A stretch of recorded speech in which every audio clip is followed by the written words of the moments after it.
Punjabi radio USA ਸੁਣ ਰਹੇ ਸਾਰੇ ਹੀ ਮਾਣਯੋਗ ਅਤੇ ਸਤਿਕਾਰ ਸਰੋਤਿਆਂ ਨੂੰ ਪੰਜਾਬੀ ਰੇਡੀਓ USA ਦੀ ਟੀਮ ਅਤੇ ਮੇਰੇ ਰਾਜਕਨਵੀਰ ਸਿੰਘ ਵੱਲੋਂ ਆਪ ਜੀ ਨੂੰ ਬਹੁਤ ਪਿਆਰ ਸਤਿਕਾਰ ਸਹਿਤ ਦੋਨੋਂ ਜੋੜ ਕੇ ਨਿੱਘੀ ਜਿਹੀ ਸਤਿ ਸ੍ਰੀ ਅਕਾਲ ਸਭ ਨੂੰ ਜੀ ਨੂੰ ਆਖਦੇ ਹਾਂ।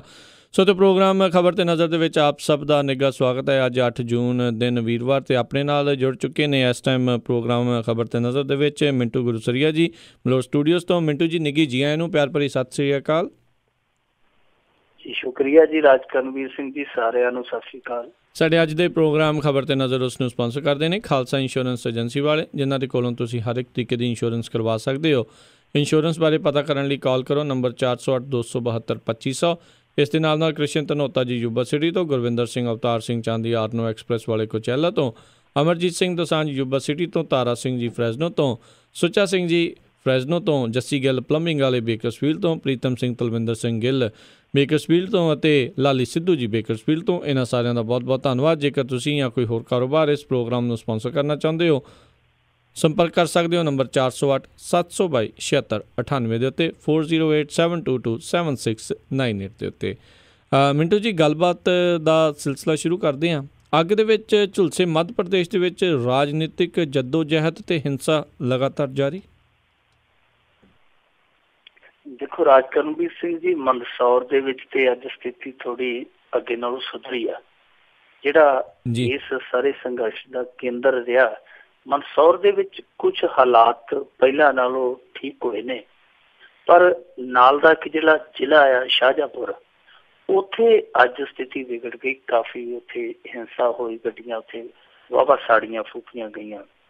ਜੇ ਉਸ ਤਰ੍ਹਾਂ ਹੁਣ ਤੱਕ ਸਾੜ ਫੂਕ ਦਾ ਆਪਾਂ ਅੰਦਾਜ਼ਾ ਲਾਈਏ, ਜਿਹੜੀਆਂ ਰਿਪੋਰਟਾਂ ਨੇ ਉਹ ਇਹ ਆ ਕਿ ਲਗਭਗ 200 ਦੇ ਕਰੀਬ ਗੱਡੀਆਂ ਤੇ ਫੈਕਟਰੀਆਂ ਫੂਕ ਦਿੱਤੀਆਂ ਗਈਆਂ। ਕੁਛ ਪੈਟਰੋਲ ਪੰਪ ਲੁੱਟ ਲਏ ਗਏ ਆ, ਕੁਛ ਸਾੜ ਲਏ ਗਏ, ਕੁਛ ਟੋਲ ਪਲਾਜ਼ੇ ਤੋੜ ਦਿੱਤੇ ਗਏ, ਕੁਛ ਲੁੱਟ ਲਏ ਗਏ ਆ। ਇਸ ਤਰ੍ਹਾਂ ਦੀਆਂ ਉੱਥੋਂ ਰਿਪੋਰਟਾਂ ਆ ਰਹੀਆਂ ਨੇ। ਵੈਸੇ ਅੱਜ ਮੰਦਸੌਰ ਜ਼ਿਲ੍ਹੇ ਦੇ ਕਲੈਕਟਰ ਤੇ SP ਦੇ ਤਬਾਦਲੇ ਕਰ ਦਿੱਤੇ ਗਏ ਆ। ਸ਼ਿਵਰਾਜ ਸਿੰਘ ਚੌਹਾਨ ਨੇ ਵੀ ਇੱਕ ਅਪੀਲ ਜਾਰੀ ਕੀਤੀ ਹੈ ਵੀਡੀਓ ਪਾ ਕੇ ਕਿ ਤੁਸੀਂ ਟਿਕਾ ਕਰੋ, ਅਸੀਂ ਤੁਹਾਡੀਆਂ ਮੰਗਾਂ ਪ੍ਰਵਾਨ ਕਰਾਂਗੇ। ਇਸ ਤਰ੍ਹਾਂ ਦੀ ਅਪੀਲ ਉਹਦੀ ਵੀ ਆਈ ਆ। ਪਰ ਸਭ ਤੋਂ ਵੱਡੀ ਗੱਲ ਅੱਜ ਜਿਹੜੀ ਉੱਥੇ ਹੋਈ ਆ ਉਹ ਇਹ ਹੋਈ ਆ ਕਿ ਰਾਹੁਲ ਗਾਂਧੀ ਸੀਗਾ, ਜਿਹੜਾ ਰਾਹੁਲ ਗਾਂਧੀ ਰਾਜਸਥਾਨ ਦੇ ਵਿੱਚੋਂ ਹੁੰਦਾ ਹੋਇਆ ਮੱਧ ਪ੍ਰਦੇਸ਼ ਦੇ ਬਾਰਡਰ ਤੇ ਚਲਾ ਗਿਆ। ਉੱਥੋਂ ਉਹਨੂੰ ਅੱਗੇ ਨਹੀਂ ਸੀ ਜਾਣ ਦਿੰਦੇ ਤੇ ਉਹ ਬੁਲਟ ਮੋਟਰਸਾਈਕਲ ਦੇ ਪਿੱਛੇ ਬਹਿ ਗਿਆ। ਬੁਲਟ ਮੋਟਰਸਾਈਕਲ ਇੱਕ ਉੱਥੋਂ ਦਾ ਸਥਾਨਕ ਮੱਧ ਪ੍ਰਦੇਸ਼ ਦਾ ਵਿਧਾਇਕ ਚਲਾਉਂਦਾ ਸੀ। ਦੋਵੇਂ ਜਦੋਂ ਪੁਲਿਸ ਦਾ ਨਾਕਾ ਤੋੜ ਕੇ ਨਿਕਲ ਲੱਗੇ ਜੌਨ ਇਬਰਾਹਿਮ ਵਾਂਗੂ, ਤੇ ਫਿਰ ਉਹਨਾਂ ਨੂੰ ਪੁਲਿਸ ਨੇ ਵਾਲਿਆ। ਉਹ ਉੱਥੇ ਮੋਟਰਸਾਈਕਲ ਛੁੱਟ ਕੇ ਖੇਤਾਂ ਦੇ ਵਿੱਚ ਦੀ ਹੋ ਗਏ। ਪੁਲਿਸ ਵੀ ਉਹਨਾਂ ਦੇ ਮਗਰ ਸੀ, ਕਾਫੀ ਉਹਨਾਂ ਦੇ ਕਾਰਕੁਨ ਵੀ ਨਾਲ ਸੀਗੇ। ਇਹ 3 ਕਿਲੋਮੀਟਰ ਤੱਕ ਡਰਾਮਾ ਚੱਲਦਾ ਰਿਹਾ। ਫਿਰ ਰਾਹੁਲ ਗਾਂਧੀ ਨੂੰ ਵਾਲਿਆ ਗਿਆ, ਡਿਟੇਨ ਕਰ ਲਿਆ ਗਿਆ, ਇੱਕ ਆਰਜ਼ੀ ਜੇਲ੍ਹ ਦੇ ਵਿੱਚ ਉਹਨੂੰ ਨਜ਼ਰਬੰਦ ਕਰ ਲਿਆ ਗਿਆ। ਫਿਰ ਇੱਥੇ ਆ ਕੇ ਗੱਲ ਨਿਬੜੀ ਕਿ ਜਿਹੜੇ ਉਸ ਘਟਨਾ ਦੇ ਪੀੜਤ ਆ, ਗੋਲੀਬਾਰੀ ਜਿਹੜੀ ਹੋਈ ਆ ਉਸ ਘਟਨਾ ਦੇ ਜਿਹੜੇ ਪੀੜਤ ਆ, ਪੀੜਤਾਂ ਦੇ ਜਿਹੜੇ ਵਾਰਸ ਆ, ਉਹ ਰਾਹੁਲ ਗਾਂਧੀ ਨੂੰ ਮਿਲਣਗੇ, ਪਰ ਮਿਲਣਗੇ ਬਾਰਡਰ ਤੋਂ ਹਟਵਾਂ, ਮਤਲਬ ਕਿ ਜਿੱਥੇ ਰਾਜਸਥਾਨ ਦੀ ਹੱਦ ਸ਼ੁਰੂ ਹੋ ਜਾਂਦੀ ਆ ਉੱਥੇ ਜਾ ਕੇ ਉਹ ਮਿਲਣ ਰਾਹੁਲ ਗਾਂਧੀ ਨੂੰ। ਸੋ ਇੱਥੇ ਆ ਕੇ ਇਹਨਾਂ ਦਾ ਨਿਬੇੜਾ ਹੋ ਗਿਆ। ਦੂਜੇ ਪਾਸੇ ਜਿਹੜੇ ਇੱਥੋਂ ਦੇ ਹਾਲਾਤ ਵਿਗੜੇ ਆ ਉਹਨਾਂ ਬਾਰੇ ਵੀ ਕੁਛ ਤੱਥ ਹੈ, ਜਿਹੜੇ ਕੁਛ ਲੁਕਵੇਂ ਜਿਹੜੇ ਖੁਲਾਸੇ ਆ ਉਹ ਵੀ ਪ੍ਰਗਟ ਹੋਣ ਡਏ ਆ ਰਾਜਕਰਨਵੀਰ ਸਿੰਘ ਜੀ। ਅਸਲ ਦੇ ਵਿੱਚ ਹੁਣ ਇਸ ਸਾਰੇ ਘਟਨਾਕ੍ਰਮ ਦਾ ਜੋ ਪਿਛੋਕੜ ਨਿਕਲ ਕੇ ਆਉਂਦਾ ਪਿਆ ਬੜਾ ਦਿਲਚਸਪ ਆ। ਦਿਲਚਸਪ ਇਸ ਕਰਕੇ ਆ ਕਿਉਂਕਿ ਇਹ ਜਿਹੜਾ ਅੰਦੋਲਨ 1 ਜੂਨ ਤੋਂ ਸ਼ੁਰੂ ਹੋਇਆ, ਇਹ ਕੀਤਾ ਹੀ ਸ਼ੁਰੂ ਸੰਘੀਆਂ ਨੇ ਸੀ। ਸੰਘ ਦੇ ਇੱਕ ਕਿਸਾਨ ਸੰਗਠਨ ਔਰ ਉਹਦਾ ਲੀਡਰ ਸੀਗਾ ਜਿਹੜਾ ਸ਼ਿਵਕਾਂਤ ਦੀਕਸ਼ਤ, ਉਹਦੀ ਬਦੌਲਤ ਇਹ ਸੰਘਰਸ਼ ਸ਼ੁਰੂ ਹੁੰਦਾ ਹੈ। ਮੁੜ ਕੇ ਇਹ ਆਪ ਹੀ ਡਰਾਮਾ ਕਰਕੇ ਤੇ ਆਪ ਹੀ ਸ਼ਿਵਰਾਜ ਸਿੰਘ ਚੌਹਾਨ ਦੇ ਨਾਲ ਗੱਲਬਾਤ ਕਰਕੇ ਕਹਿ ਦਿੰਦੇ ਜੀ ਸੰਘਰਸ਼ ਖਤਮ ਹੋਇਆ, ਸੰਘਰਸ਼ ਖਤਮ ਹੋਇਆ। ਉਦੋਂ ਤੱਕ 3 ਤਰੀਕ ਹੋ ਜਾਂਦੀ ਹੈ ਤੇ 3 ਤਰੀਕ ਨੂੰ ਆ ਕੇ ਨਰੋਲ ਕਿਸਾਨਾਂ ਦਾ ਆਗੂ ਅਨਿਲ ਯਾਦਵ ਇਸ ਮੋਰਚੇ ਨੂੰ ਸੰਭਾਲ ਲੈਂਦਾ ਕਿ ਨਹੀਂ, ਅਸੀਂ ਇਹ ਸੰਘੀਆਂ ਦਾ ਜਿਹੜਾ ਫੈਸਲਾ ਅਸੀਂ ਪ੍ਰਵਾਨ ਨਹੀਂ ਕਰਦੇ। ਉਸ ਤੋਂ ਬਾਅਦ ਅਨਿਲ ਯਾਦਵ ਨੂੰ 3 ਤੇ 4 ਰਾਤ ਨੂੰ ਗ੍ਰਿਫਤਾਰ ਕਰ ਲਿਆ ਜਾਂਦਾ ਹੈ। ਪਰ ਇੱਥੋਂ ਇੱਕ ਦਿਲਚਸਪ ਐਂਟਰੀ ਹੁੰਦੀ ਹੈ ਇਸ ਅੰਦੋਲਨ ਦੇ ਵਿੱਚ। ਉਹ ਦਿਲਚਸਪ ਐਂਟਰੀ ਹੈ ਸ਼ਿਵ ਕੁਮਾਰ ਸ਼ਰਮਾ ਦੀ। ਸ਼ਿਵ ਕੁਮਾਰ ਸ਼ਰਮਾ ਕਿਸੇ ਸਮੇਂ RSS ਦੇ ਇਸੇ ਤਰ੍ਹਾਂ ਦੇ ਇੱਕ ਕਿਸਾਨ ਸੰਗਠਨ ਦੀ ਨੁਮਾਇੰਦਗੀ ਕਰਦਾ ਹੁੰਦਾ ਸੀ ਜੀ। 2012 ਦੇ ਵਿੱਚ ਉਹਨੇ ਬਰੇਲੀ ਦੇ ਅੰਦਰ ਇੱਕ ਇਸੇ ਤਰਜ਼ ਦਾ ਅੰਦੋਲਨ ਛੇੜਿਆ। ਅੰਦੋਲਨ ਦੇ ਵਿੱਚ ਇੱਕ ਕਿਸਾਨ ਦੀ ਮੌਤ ਵੀ ਹੋ ਗਈ ਸੀ। ਇਹਨਾਂ ਨੇ ਉਦੋਂ ਅਫਸਰ ਵੀ ਕੁੱਟੇ, ਪੁਲਿਸ ਵਾਲੇ ਵੀ ਕੁੱਟੇ, ਕਾਫੀ ਮੁਕੱਦਮੇ ਇਹਦੇ ਤੇ ਸ਼ਿਵ ਕੁਮਾਰ ਸ਼ਰਮਾ ਤੇ ਵੀ ਦਰਜ ਹੋਏ।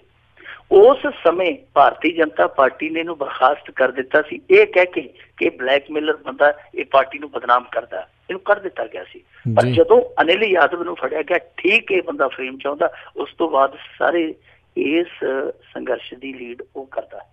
ਹੁਣ ਤੁਸੀਂ ਆਪ ਹੀ ਅੰਦਾਜ਼ਾ ਲਾ ਲਓ ਕਿ ਕਿੱਥੋਂ ਤੁਰੀ ਕਹਾਣੀ, ਕਿੱਥੇ ਚਲੇਗੀ। ਹੋ ਸਕਦਾ ਇਹ, ਕਿਉਂਕਿ ਚੋਣਾਂ ਹੋਣੀਆਂ ਨੇ ਮੱਧ ਪ੍ਰਦੇਸ਼ ਦੇ ਵਿੱਚ ਅਗਲੇ ਸਾਲ, ਹੋ ਸਕਦਾ ਕਿ ਇਹ ਸੰਘ ਨੇ ਕੋਈ ਰਣਨੀਤਿਕ ਪੈਂਤੜਾ ਖੇਡਿਆ ਹੋਵੇ ਕਿ ਕਿਸਾਨਾਂ ਦਾ ਮੁੱਦਾ ਚੁੱਕੋ, ਪਰ ਉਹ ਮੁੱਦਾ ਇਹਨਾਂ ਦੇ ਆਪਣੇ ਇੱਕ ਸਾਬਕਾ ਸਾਥੀ ਨੇ ਪੁੱਠਾ ਪਾ ਦਿੱਤਾ। ਹੁਣ ਇਹਨਾਂ ਦੇ ਗੱਲ ਦਾ ਸੱਪ ਬਣ ਗਿਆ। ਪਰ ਜਿੱਥੋਂ ਤੱਕ ਰਾਹੁਲ ਗਾਂਧੀ ਨੇ ਅੱਜ ਜੋ ਡਰਾਮਾ ਕੀਤਾ, ਰਾਹੁਲ ਗਾਂਧੀ ਨੇ, ਵੈਸੇ ਇਹ ਸਿਆਸਤ ਸਾਰੀ ਡਰਾਮੇਬਾਜ਼ੀ ਆ। ਸੋ ਉਹਨੇ ਆ ਕੇ ਜੋ ਕੀਤਾ ਤੇ ਜੋ ਉੱਥੇ ਉਹਨੇ ਆਖਿਆ, ਉਹਦੇ ਚੋਂ ਜੇ ਆਪਾਂ ਸਿੱਟਾ ਕੱਢੀਏ, ਰਾਹੁਲ ਗਾਂਧੀ ਕਹਿ ਕੇ ਗਿਆ ਜੀ ਮੋਦੀ ਸਾਹਿਬ ਹੈ ਜਿਹੜੇ ਉਹ 150 ਲੱਖ ਕਰੋੜ ਰੁਪਈਆ ਜਿਹੜਾ ਕਾਰਪੋਰੇਟੀਆਂ ਦਾ ਤਾਂ ਮਾਫ਼ ਕਰ ਸਕਦੇ ਆ, ਕਿਸਾਨਾਂ ਨੂੰ ਜੇ ਹੱਕ ਦੇਣੇ ਆ ਤੇ ਉਹਨਾਂ ਨੂੰ ਗੋਲੀ ਦਿੰਦੇ ਆ ਜੀ। ਰਾਹੁਲ ਗਾਂਧੀ ਠੀਕ ਕਹਿੰਦਾ ਕਿ ਕਾਰਪੋਰੇਟ ਨੂੰ ਇਹਨਾਂ ਨੇ ਰਿਆਇਤ ਦਿੱਤੀ ਹੈ, ਪਰ ਸਭ ਤੋਂ ਜ਼ਿਆਦਾ ਕਾਰਪੋਰੇਟ ਨੂੰ ਰਿਆਇਤ ਤੇ ਰਾਹੁਲ ਗਾਂਧੀ ਹੋਰਾਂ ਦੀ UPA ਸਰਕਾਰ ਨੇ ਦਿੱਤੀ ਹੈ। 5 ਕਰੋੜ 36 ਲੱਖ ਰੁਪਇਆ, ਯਾਨੀ 5 ਕਰੋੜ 36 ਲੱਖ ਕਰੋੜ ਰੁਪਈਆ ਇਹਨਾਂ ਨੇ ਕਾਰਪੋਰੇਟੀਆਂ ਨੂੰ ਰਿਆਇਤ ਦਿੱਤੀ ਹੈ। ਸੋ ਤੁਸੀਂ ਆਪ ਅੰਦਾਜ਼ਾ ਲਾ ਲਓ ਕਿ ਜੇ ਸਾਰਾ ਕੁਝ ਗਿਣ ਲਈਏ, ਉਹ ਸਾਰੇ ਟੈਕਸ, ਸਾਰੇ ਜਿਹੜੇ ਐਕਸਾਈਜ਼ ਡਿਊਟੀ ਵਾਲੇ ਮਸਲੇ ਸਾਰੇ ਵਿੱਚ ਪਾ ਕੇ ਤੇ 36 ਕਰੋੜ ਰੁਪਈਆ ਜਿਹੜਾ 36 ਲੱਖ ਕਰੋੜ ਰੁਪਈਆ ਬਣਦਾ ਜੀ ਜੀ, ਜਿਹੜਾ ਇਹਨਾਂ ਨੇ ਮਾਫ਼ ਕੀਤਾ 9 ਸਾਲਾਂ 'ਚ। ਸੋ ਇਹ ਹੁਣ ਡਰਾਮਾ ਤੇ ਹੋਣ ਡਿਆ। ਪਰ ਸਭ ਤੋਂ ਚਿੰਤਾ ਦੀ ਗੱਲ ਹੈ ਜਿਹੜੀ ਉੱਥੇ ਮੱਧ ਪ੍ਰਦੇਸ਼ ਦੇ ਵਿੱਚ ਹੈ ਕਿ ਜਿਸ ਤਰੀਕੇ ਨਾਲ ਭੀੜ ਇਸ ਸੰਘਰਸ਼ ਨੂੰ ਦੂਜੇ ਪਾਸੇ ਲਿਜਾ ਰਹੀ ਹੈ, ਹਿੰਸਾ ਵਾਲੀਆਂ ਜਿਹੜੀਆਂ ਬਹੁਤ ਸਾਰੀਆਂ ਕਾਰਵਾਈਆਂ ਹੋ ਰਹੀਆਂ। ਸੋ ਇੱਥੇ ਹੁਣ ਇਹ ਹੋਣਾ ਚਾਹੀਦਾ, ਕਿਉਂਕਿ ਮਸਲਾ ਇਹ ਹੈ ਕਿ ਪੁਲਿਸ ਨੇ ਗੋਲੀ ਚਲਾ ਲਈ ਹੈ, ਹੁਣ ਉਹ ਫੂਕ ਕੇ ਪੈਰ ਧਰੇਗੀ। ਇਸ ਚੀਜ਼ ਦਾ ਫਾਇਦਾ ਜਿਹੜਾ ਉੱਥੇ ਕੁਛ ਦਾ ਲਾਊ ਲੋਕ ਉਠਾ ਰਹੇ ਆ। ਇਹਨਾਂ ਦੇ ਵਿੱਚ ਕੁਛ ਗੈਰ ਸਮਾਜੀ ਬੇਈਮਾਨ ਵੀ ਹੋ ਸਕਦੇ, ਕੁਛ ਸਿਆਸਤਦਾਨ ਵੀ ਹੋ ਸਕਦੇ ਆ। ਹੁਣ ਕੇਂਦਰ ਸਰਕਾਰ ਨੂੰ ਇਹ ਸੋਚਣਾ ਚਾਹੀਦਾ ਕਿ ਜਲਦੀ ਤੋਂ ਜਲਦੀ ਇਸ ਸਥਿਤੀ ਨੂੰ ਕਾਬੂ ਕਰ ਲਏ, ਕਿਉਂਕਿ ਜਦੋਂ ਕੋਈ ਸੰਘਰਸ਼ ਭੀੜ ਦੇ ਟੇਟੇ ਚੜ ਗਿਆ, ਉਹ ਨਾ ਤੇ ਕਿਸਾਨਾਂ ਦੇ ਹਿੱਤਕਾਰੀ ਰਹਿਣਾ, ਨਾ ਸਮਾਜ ਦੇ, ਨਾ ਸਰਕਾਰ ਦੇ। ਇਸ ਕਰਕੇ ਕਿ ਇਹ ਅੰਦੋਲਨ ਕਿਸੇ ਪੁੱਠੇ ਪਾਸੇ ਪਵੇ, ਪੁੱਠੇ ਰਸਤੇ ਪਵੇ, ਇਹਨੂੰ ਕਿਸੇ ਨਾ ਕਿਸੇ ਤਰੀਕੇ ਨਾਲ ਨਜਿੱਠ ਲੈਣਾ ਚਾਹੀਦਾ ਜੀ ਜੀ। ਮਿੰਟੂ ਜੀ, ਅਗਲੀ ਆਪਾਂ ਗੱਲ ਕਰੀਏ ਵੀ ਇੱਕੋ ਸਮੇਂ ਫੌਜ ਦੇ 2 ਭਰਤੀ ਘੁਟਾਲੇ ਸਾਹਮਣੇ ਆਏ ਆ। ਦੇਖੋ, ਇੱਕ ਤੇ ਆਇਆ ਜਿਹੜੀ ਬਹੁਤ ਵੱਡੀ ਇੱਥੋਂ ਦੀ ਡਿਫੈਂਸ ਅਕੈਡਮੀ ਹੈ ਪੂਨੇ ਦੀ, ਉਹਦੇ ਚੋਂ। ਦੂਸਰਾ ਆਇਆ ਇੱਕੋ ਦਿਨ ਰਾਜਸਥਾਨ ਦੇ ਵਿੱਚੋਂ ਸਾਹਮਣੇ। ਇਹ ਵੈਸੇ ਅੱਡੋ ਅੱਡ ਨੇ, ਇਹਨਾਂ ਦਾ ਆਪੋ ਦੇ ਵਿੱਚ ਕੋਈ ਤਾਲਮੇਲ ਨਹੀਂ, ਆਪੋ ਦੇ ਵਿੱਚ ਕੋਈ ਇਹਨਾਂ ਦਾ ਸੰਪਰਕ ਨਹੀਂ, ਕੋਈ ਰਾਬਤਾ ਨਹੀਂ, ਕੋਈ ਸੂਤਰ ਨਹੀਂ ਹੈ। ਇਹ ਦੋਨੇ ਅੱਡੋ ਅੱਡ ਆ। ਜਿਹੜੀ ਨੈਸ਼ਨਲ ਅਕੈਡਮੀ ਪੂਨੇ, ਉਹਦੇ ਵਿੱਚ ਕੁਛ ਦਿਨ ਪਹਿਲਾਂ ਰੀਡਰ, ਸਹਾਇਕ ਪ੍ਰੋਫੈਸਰ ਤੇ ਪ੍ਰੋਫੈਸਰ ਭਰਤੀ ਕੀਤੇ ਗਏ ਸਨ। ਉਹ ਭਰਤੀ ਹੈ ਜਿਹੜੀ ਜਿਸ ਤਰੀਕੇ ਦੇ ਮਾਪਦੰਡ ਸਨ, ਉਹ ਭਰਤੀ ਇਸ ਤਰੀਕੇ ਨਾਲ ਕੀਤੀ ਗਈ ਕਿ ਉਹ ਮਾਪਦੰਡ ਧੱਕੇ ਨਾਲ ਪੂਰੇ ਕੀਤੇ ਗਏ। ਜਿਹੜੇ ਅਯੋਗ ਲੋਕ ਸੀਗੇ ਉਹਨਾਂ ਨੂੰ ਵੀ ਧੱਕੇ ਨਾਲ ਯੋਗ ਬਣਾ ਕੇ ਉੱਥੇ ਭਰਤੀ ਕਰ ਲਿਆ ਗਿਆ। ਮਾਮਲਾ CBI ਤੱਕ ਪਹੁੰਚ ਗਿਆ। CBI ਨੇ ਉਸ ਮਾਮਲੇ 'ਚ FIR ਦਰਜ ਕਰਕੇ ਲਗਭਗ 13 ਬੰਦੇ ਆ ਜਿਹੜੇ ਉਹ ਗ੍ਰਿਫਤਾਰ ਕਰ ਲਏ ਆ ਜੀ। 13 ਬੰਦਿਆਂ ਦੇ ਗ੍ਰਿਫਤਾਰ ਨਹੀਂ ਕੀਤੇ ਸ਼ਾਇਦ ਹਾਲੇ, ਉਹਨਾਂ ਦੇ ਖਿਲਾਫ ਮੇਰੇ ਖਿਆਲ ਦੇ ਨਾਲ ਕਾਰਵਾਈ ਆਰੰਭ ਦਿੱਤੀ ਹੈ, ਗ੍ਰਿਫਤਾਰੀ ਉਹਨਾਂ ਦੀ ਜਲਦੀ ਕਰ ਲੈਣਗੇ। ਦੂਜੇ ਪਾਸੇ ਜੋਧਪੁਰ ਤੋਂ ਇਹ ਖਬਰ ਆਉਣ ਡਈ ਆ ਕਿ ਅੱਜ ਉੱਥੋਂ ਇੱਕ ਆਰਮੀ ਦਾ ਡਾਕਟਰ ਹੈ ਜਿਹੜਾ ਉਹ ਗ੍ਰਿਫਤਾਰ ਕਰ ਲਿਆ ਗਿਆ ਰਾਜਸਥਾਨ ਪੁਲਿਸ ਵੱਲੋਂ। ਉਹਦੀ ਗ੍ਰਿਫਤਾਰੀ ਤੋਂ ਪਹਿਲਾਂ ਆਰਮੀ ਤੋਂ ਇਜਾਜ਼ਤ ਲਈ ਗਈ, ਕਿਉਂਕਿ ਉਹਦੇ ਖਿਲਾਫ ਸਾਰੇ ਸਬੂਤ ਸਨ। ਉੱਥੇ ਭਰਤੀ ਚੱਲਦੀ ਪਈ ਸੀ, ਉਹ ਫਰਜ਼ੀ ਸਰਟੀਫਿਕੇਟ ਬਣਾ ਕੇ, ਜਿਹੜੇ ਮੈਡੀਕਲ ਹੁੰਦੇ ਆ, ਫਰਜ਼ੀ ਸਰਟੀਫਿਕੇਟ ਬਣਾ ਕੇ ਭਰਤੀ ਕਰਾ ਰਿਹਾ ਸੀਗਾ। ਸੋ ਇਸ ਤਰ੍ਹਾਂ ਦੇ 2 ਭਰਤੀ ਸਕੈਂਡਲ ਹੈ ਜਿਹੜੇ ਉਹ ਇੱਥੋਂ ਨਿਕਲ ਆਏ ਆ ਭਾਰਤ ਦੇ ਵਿੱਚੋਂ 2 ਦਿਨਾਂ ਦੇ ਅੰਦਰ ਅੰਦਰ। ਤੇ ਜੇ 2 ਦਿਨ ਪਿੱਛੇ ਹੋਰ ਜੋੜ ਦਈਏ, ਯਾਨੀ ਇਹਨਾਂ ਨੂੰ ਕੁੱਲ ਮਿਲਾ ਕੇ 4-5 ਦਿਨ ਕਰ ਦਈਏ, ਤੇ ਇੱਥੇ ਇੱਕ ਤਬਾਦਲਾ ਸਕੈਂਡਲ ਵੀ ਨਿਕਲਿਆ ਜਿਹੜਾ ਕੁਛ ਦਿਨ ਪਹਿਲਾਂ ਸੀਗਾ। ਉਹ ਤਬਾਦਲਾ ਸਕੈਂਡਲ ਵੀ ਨਾਲ ਜੋੜ ਕੇ ਤੇ ਇੱਕ ਹਫ਼ਤੇ ਦੇ ਵਿੱਚ 3 ਸਕੈਂਡਲ ਹੈ ਜਿਹੜੇ ਉਹ ਡਿਫੈਂਸ ਦੇ ਵਿੱਚੋਂ ਨਿਕਲ ਕੇ ਸਾਹਮਣੇ ਆਉਂਦੇ ਪਏ ਆ। ਜੇ ਇਤੋਂ ਵੀ ਪਿੱਛੇ ਚਲੇ ਜਾਈਏ 2 ਕੁ ਮਹੀਨੇ ਹੋਰ ਪਿੱਛੇ ਚਲੇ ਜਾਈਏ ਤੇ ਇੱਥੇ ਗੰਗਾਨਗਰ ਦੇ ਵਿੱਚ, ਗੰਗਾਨਗਰ ਬਹੁਤ ਵੱਡੀ ਛਾਉਣੀ ਆ, ਰਾਜਸਥਾਨ ਤੇ ਪੰਜਾਬ ਦੇ ਹੱਦ ਤੇ ਜਿਹੜਾ ਸ਼ਹਿਰ ਆ ਗੰਗਾਨਗਰ, ਉੱਥੇ ਬਹੁਤ ਵੱਡੀ ਛਾਉਣੀ ਆ। ਉਸ ਛਾਉਣੀ ਦੇ ਵਿੱਚ ਜਿਹੜੇ ਠੇਕੇਦਾਰ ਠੇਕੇ ਲੈਂਦੇ ਸਨ, ਜਿਹੜਾ ਉਹਨਾਂ ਨੂੰ ਭੁਗਤਾਨ ਕੀਤਾ ਜਾਂਦਾ ਸੀਗਾ, ਉਹ ਭੁਗਤਾਨ ਸਮੇਂ ਸਿਰ ਕਰਨ ਦੇ ਲਈ ਵੱਡੇ ਵੱਡੇ ਅਫਸਰ ਉਹਨਾਂ ਤੋਂ ਰਿਸ਼ਵਤ ਲੈਂਦੇ ਸੀਗੇ। ਉਹ ਵੀ ਵੱਡੇ ਵੱਡੇ ਜਿਹੜੇ 3 ਅਫਸਰ ਸੀ ਵੱਖ-ਵੱਖ ਛਾਉਣੀਆਂ 'ਚ, ਉਹਨਾਂ 3 ਨੂੰ CBI ਨੇ ਆ ਕੇ ਫੜਿਆ। ਇਸ ਤਰ੍ਹਾਂ ਦੇ ਬਹੁਤ ਸਾਰੇ ਮਾਮਲੇ। ਤੇਜ ਬਹਾਦਰ ਨੇ ਜਿਹੜੀ ਵੀਡੀਓ ਪਾਈ, ਉਸ ਵੀਡੀਓ ਦਾ ਵੀ ਜਿਹੜਾ ਕੇਂਦਰ ਬਿੰਦੂ ਸੀ ਉਹ ਇਹੋ ਹੀ ਸੀਗਾ ਕਿ ਬਹੁਤ ਸਾਰੇ ਵੱਡੇ ਅਫਸਰ ਹੈ ਜਿਹੜੇ ਜੋ ਖੁਰਾਕ ਜਾਂਦੀ ਹੈ ਜਵਾਨਾਂ ਦੇ ਲਈ, ਉਹ ਖੁਰਾਕ ਛੱਕ ਕੇ ਤੇ ਰਹਿੰਦ ਖੂੰਹਦ ਹੈ ਜਿਹੜੀ ਉਹ ਜਵਾਨਾਂ ਦੇ ਪੱਲੇ ਪਾ ਦਿੰਦੇ ਆ। ਸੋ ਇਸ ਤਰ੍ਹਾਂ ਦੇ ਜਿਹੜੇ ਦੋਸ਼ ਲੱਗਦੇ ਆ, ਖਾਸ ਤੌਰ ਤੇ ਸੁਰੱਖਿਆ ਅਧਿਕਾਰੀਆਂ ਦੇ ਨਾਲ ਹੀ ਜੁੜੇ ਇਸ ਤਰ੍ਹਾਂ ਦੇ ਸਕੈਂਡਲ ਨਿਕਲਦੇ। ਔਰ ਇਹਨਾਂ ਸਕੈਂਡਲਾਂ ਦਾ ਜੇ ਇਤਿਹਾਸ ਦੇਖੀਏ ਤੇ ਫਿਰ ਤਾਂ ਬਹੁਤ ਲੰਮਾ ਚਲਾ ਜਾਂਦਾ। ਵਾਰ ਰੂਮ ਲੀਕੇਜ, ਉਹ ਵੀ ਅਫਸਰ ਹੀ ਸਨ। ਫਿਰ ਆਦਰਸ਼ ਸੁਸਾਇਟੀ ਘੁਟਾਲਾ ਹੋਇਆ, ਉਹ ਵੀ ਅਫਸਰ ਸਨ। ਫਿਰ ਕਾਗਜ਼ਾਂ ਦੇ ਵਿੱਚ ਬਹੁਤ ਸਾਰੀ ਫੌਜ ਦੀ ਨਫਰੀ ਖੜੀ ਕਰਕੇ ਉਹ ਕਿੰਨੇ ਸਾਲ ਉਹਨਾਂ ਦਾ ਸਾਰਾ ਕੋਟਾ ਛਕਾਇਆ ਗਿਆ, ਉਹ ਵੀ ਇੱਕ ਸਕੈਂਡਲ। ਸਿਰਫ ਤੇ ਸਿਰਫ ਫੌਜੀ ਅਧਿਕਾਰੀਆਂ ਦਾ। ਇੱਕ ਫੌਜੀ ਅਧਿਕਾਰੀ ਤੇ ਜਾਲੀ ਰੇਲਵੇ ਪਾਸ ਬਣਾਉਂਦਾ ਫੜਿਆ ਗਿਆ ਸੀਗਾ। ਬਹੁਤ ਸਾਰੇ ਆ। ਨਰਿੰਦਰ ਮੋਦੀ ਹੋਰਾਂ ਨੂੰ ਸੋਚਣਾ ਪਵੇਗਾ। ਨਰਿੰਦਰ ਮੋਦੀ ਹੋਰਾਂ ਨੂੰ ਥੋੜਾ ਜਿਹਾ ਵਿਦੇਸ਼ਾਂ ਤੋਂ, ਥੋੜੇ ਜਿਹੇ ਪ੍ਰਦੇਸ਼ਾਂ ਤੋਂ ਆਪਣੇ ਇਹ ਜਿਹੜੇ ਨੇਤਰ ਆ ਉਧਰੋਂ ਹਟਾ ਕੇ ਇੱਧਰਲੇ ਪਾਸੇ ਲਾਉਣੇ ਪੈਣਗੇ ਕਿ ਆਖਿਰ ਇੱਧਰ ਹੋ ਕੀ ਰਿਹਾ। ਇਹ ਇਸ ਤਰ੍ਹਾਂ ਦੇ ਘੁਟਾਲੇ, ਬੇਸ਼ੱਕ ਇਹਨਾਂ ਨੂੰ ਛੋਟੇ ਕਹਿ ਲਈਏ, ਛੋਟੇ ਲੈਵਲ ਦੇ ਕਹਿ ਲਈਏ, ਭਰਤੀ ਘੁਟਾਲਾ ਹੈ ਜੀ, ਅਫਲਾ ਘੁਟਾਲਾ ਹੈ, ਪਰ ਇਹ ਛੋਟੇ ਘੁਟਾਲੇ ਨਹੀਂ। ਆਰਮੀ ਦੀ ਇੱਜ਼ਤ ਆ, ਆਰਮੀ ਦਾ ਸਨਮਾਨ ਹੈ। ਇੱਕ ਛੋਟਾ ਜਿਹਾ ਬੱਚਾ ਸੜਕ ਦੇ ਕਿਨਾਰੇ ਖੜਾ ਹੋਵੇ, ਜਿਹਨੂੰ ਕੱਖ ਵੀ ਨਹੀਂ ਪਤਾ, ਉਹ ਵੀ ਫੌਜ ਨੂੰ ਕੋਲ ਜਿਹੜਾ ਲੰਘਦਾ ਟਰੱਕ ਤੇ ਉਹਨੂੰ ਸਲੂਟ ਕਰਦਾ, ਸਿਰਫ ਤੇ ਸਿਰਫ ਇਸ ਕਰਕੇ ਕਿਉਂਕਿ ਇੱਕ ਧਾਰਨਾ ਬਣੀ ਹੈ। ਜੇ ਇਸ ਤਰ੍ਹਾਂ ਦੇ ਛੋਟੇ ਛੋਟੇ ਸਕੈਂਡਲ ਇਸ ਤਰ੍ਹਾਂ ਨਿੱਤ ਹੀ ਲੋਕਾਂ ਨੂੰ ਪੜ੍ਹਨ ਨੂੰ ਮਿਲਣਗੇ, ਲੋਕਾਂ ਨੂੰ ਸੁਣਨ ਨੂੰ ਮਿਲਣਗੇ, ਤਾਂ ਫਿਰ ਉਹ ਜਿਹੜਾ ਸਨਮਾਨ ਹੈ, ਸਨਮਾਨ ਨੂੰ ਕਿਤੇ ਨਾ ਕਿਤੇ ਖੋਰਾ ਲੱਗੇਗਾ। ਪ੍ਰਧਾਨ ਮੰਤਰੀ ਨੂੰ ਇਸ ਪਾਸੇ ਧਿਆਨ ਦੇਣ ਦੀ ਜ਼ਰੂਰਤ ਆ।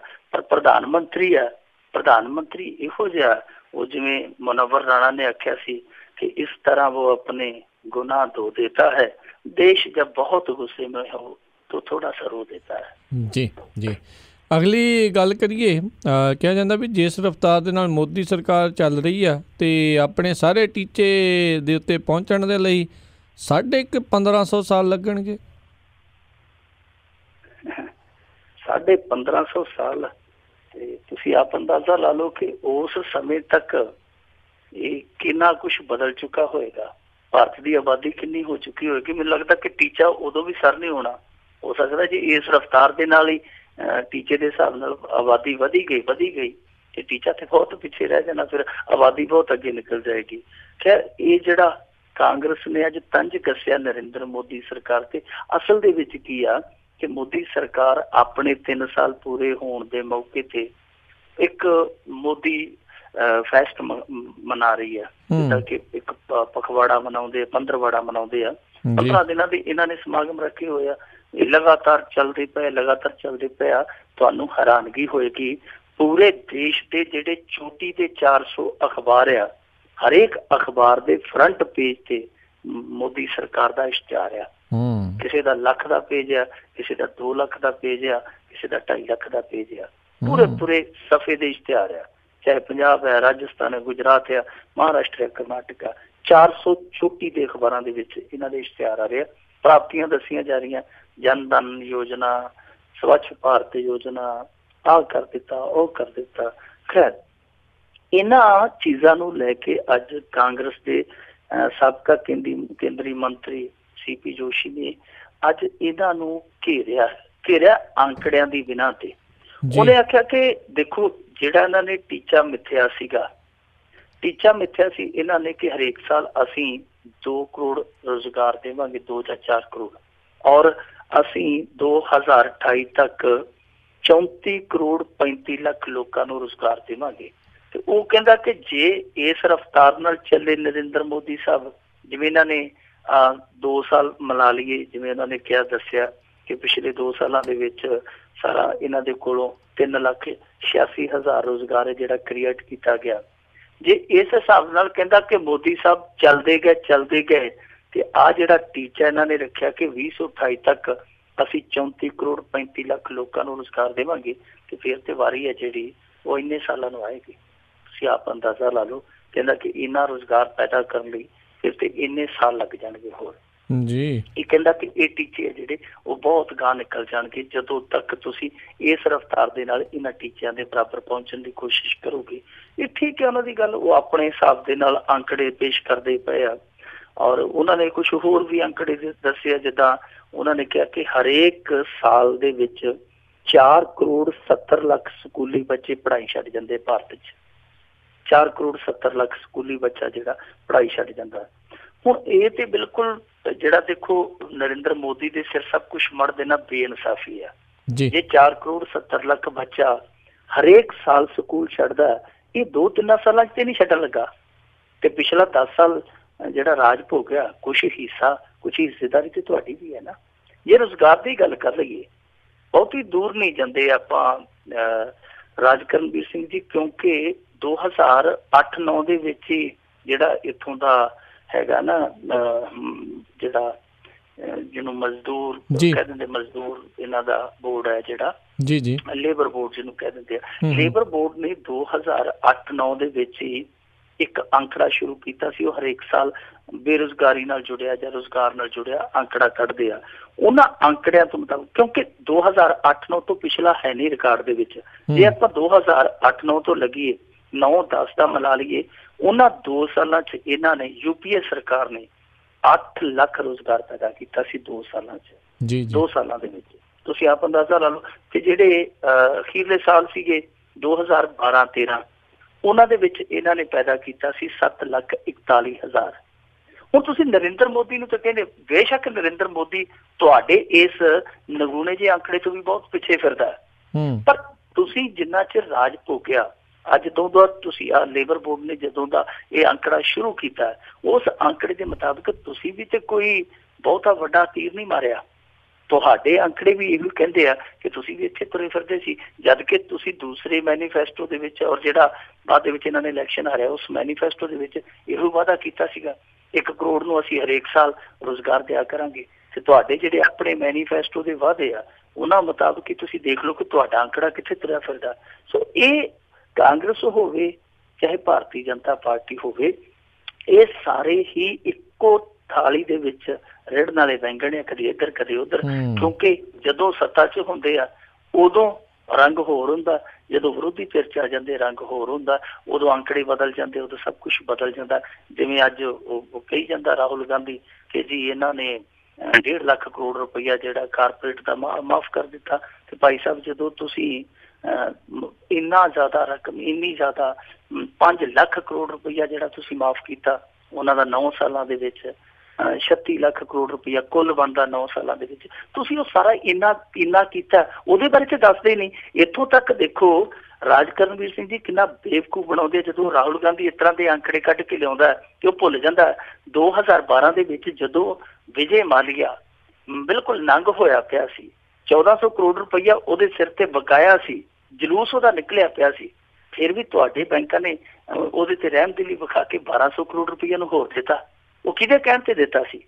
ਇਹ ਕਹਿ ਦਿੰਦੇ ਆ ਮੋਦੀ ਦਾ ਯਾਰ ਹੈ ਅਡਾਨੀ, ਉਹਦੇ ਸਿਰ ਤੇ 72,000 ਕਰੋੜ ਰੁਪਈਆ ਕਰਜ਼ਾ ਬਿਲਕੁਲ ਹੈ। ਜਦੋਂ ਨਰਿੰਦਰ ਮੋਦੀ ਬਣਿਆ, ਉਹਦੇ ਬਣਨਸਾਰ ਹੀ ਅਡਾਨੀ ਦਾ ਇਹ ਅੰਕੜਾ ਨਿਕਲ ਆਇਆ ਸੀ ਕਿ 72,000 ਕਰੋੜ ਰੁਪਈਆ ਉਹਦੇ ਵੱਲ ਬਕਾਇਆ ਬੋਲਦਾ, ਸਰਕਾਰ ਦਾ ਦਿੰਦਾ ਹੀ ਨਹੀਂ ਉਹ, ਯਾਨੀ ਉਹ ਕਹਿੰਦੇ ਕਿ ਇੱਕ ਡਿਫਾਲਟਰ ਹੈ ਸਰਕਾਰ ਦਾ।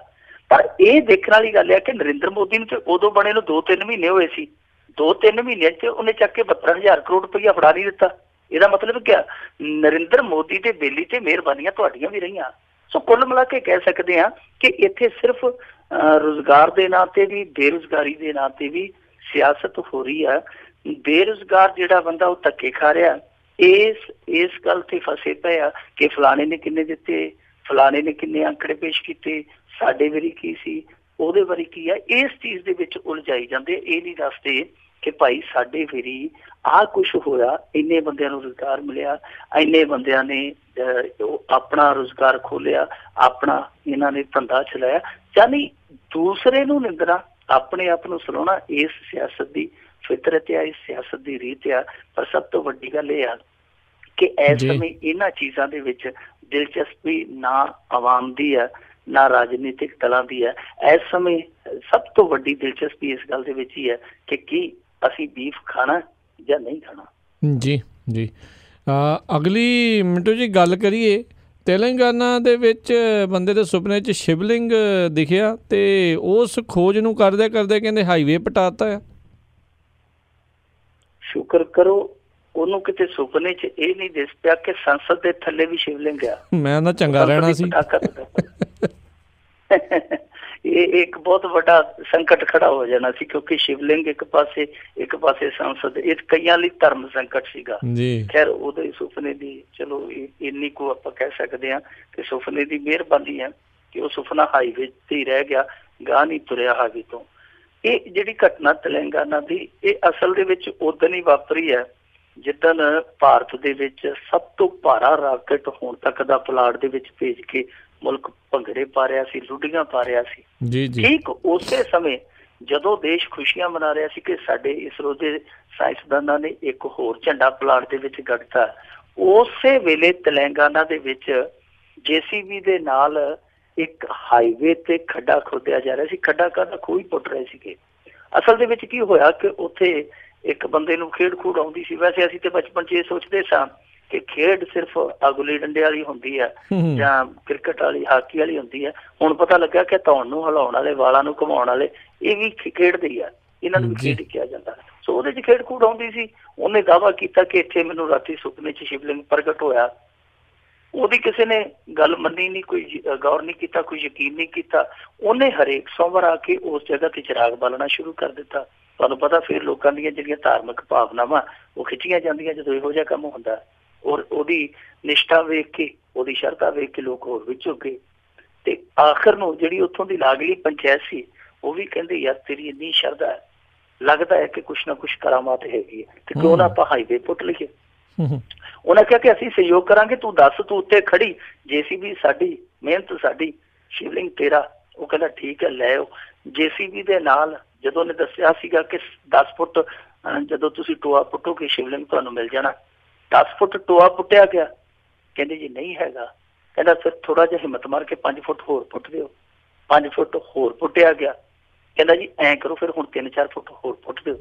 ਉੱਥੇ ਜਿਹੜੇ ਸਿਆਣੇ ਬੰਦੇ ਬੈਠੇ ਸੀ ਉਹਨੇ ਆਖਿਆ ਸ਼ਿਵਲਿੰਗ ਦਾ ਪਤਾ ਨਹੀਂ ਪ੍ਰਗਟ ਹੋਵੇ ਜਾਂ ਨਾ ਹੋਵੇ, ਥੱਲਿਓ ਖਵਾਜਾ ਜ਼ਰੂਰ ਨਿਕਲ ਆਉਣਾ, ਪਾਣੀ ਜ਼ਰੂਰ ਨਿਕਲ ਆਉਣਾ। ਹੁਣ ਤੇ ਖੂਹ ਬਣ ਗਿਆ।